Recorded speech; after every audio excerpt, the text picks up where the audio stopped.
cilat janë elementet e shtetit. Është politika e jashtme. Skënderbeu i pati përfaqësues të vet, ambasador të vet nga Palengjelli, familjes Gazuli, që përfaqësonin Skënderbeun në raport me shtetet tjera.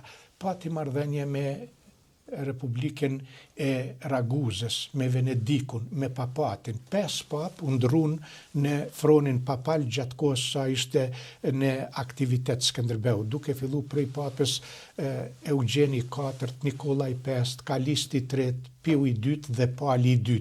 Dhe gjithë këta e mbështeten fuqishëm Skënderbeun. E kishte ushtrinë e vet, të cilën e kishte ndarë në 2 segmente, në 2 grupe, në ushtrinë e përhershme dhe në ushtrinë e përkohshme. Ushtria e përhershme përbëhej nga garda pretoriane, që ishin luftarë që i qëndronin vazhdimisht afër Skënderbeut. Këto ne thot edhe Marin Barleti dhe forcat e kufinit që drejtoheshin nga Mojsi Golemi dhe numëronin 3.000 deri në 3.500 luftetarë. Dhe kishte pjesën tjetër të ushtrisë së përkohshme që ishin kryesisht qytetarët e lirë, fshatarë, që në kushtet e luftës i bashkangjiteshin kushtrimit të Skënderbeut, ndërsa në kushtet të paqes merreshin me punë të zakonshme.